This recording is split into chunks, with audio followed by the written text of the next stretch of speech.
Professor. Hi, Najma. Good afternoon. Hi, how are you? Fine, thank you. How are you? I'm good. Can I take a few minutes of your time to talk about the rise of monkeypox? Yes, absolutely. Okay, so monkeypox. Why is it called monkeypox? Actually, this is a very interesting question because monkeypox it started in 1958 when they first time discovered it among monkeys in Denmark. There was a research going on for poliomyelitis, and those monkeys they contracted this virus, and then they get disease, so they called it monkeypox. Oh, okay. But later on in 1970, people in Africa they contracted the same disease, and then the name changed from monkeypox to mpox. So can you tell us one myth regarding monkeypox? It is the name. It's not only affecting the monkeys, it's actually different animals and squirrel, rats also they may have, and they can transmit disease to the people if there is a very strong contact with the animals. So those people who are slaughtering, for example, they are very direct contact with the animals, they may get the disease also from them. So it is not only among monkeys. Okay, so what are the main symptoms of monkeypox? Mpox actually nowadays it's a viral infection. And it comes like a flu, very bad flu, very strong flu. Okay. And there is a very significant manifestations like high fever, headache, body pain, tiredness, and there is significant skin rash that is affected all over the body, and it can be a very painful rash. And these rash sometimes are available in the gastrointestinal tract.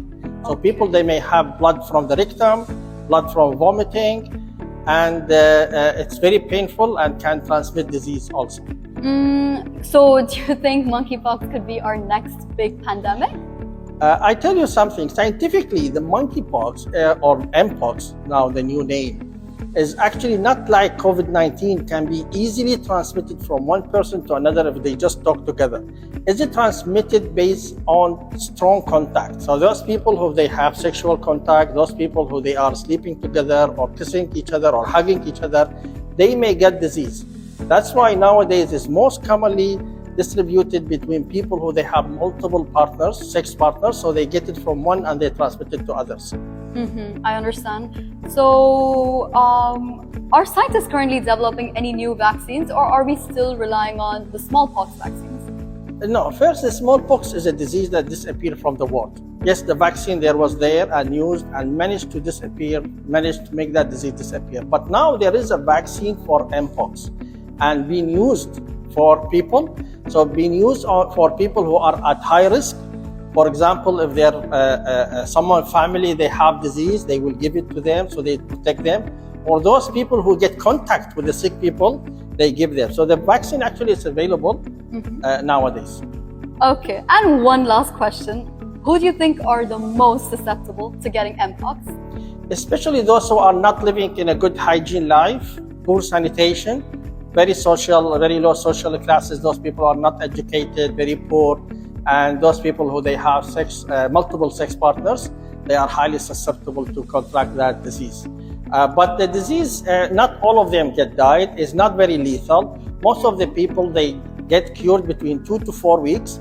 Very few of them, especially if they are kids or elderly or they have some other sicknesses, tiredness, they may get died because of that disease. So we can't say it's a purely simple disease, but it is not very lethal. And most of the cases within 2 to 4 weeks will disappear. Okay, thank you so much, Dr. Abdul. Most welcome. Thank you very much. Thank you for Good your luck. time. Good luck to all of you. Thank you. You.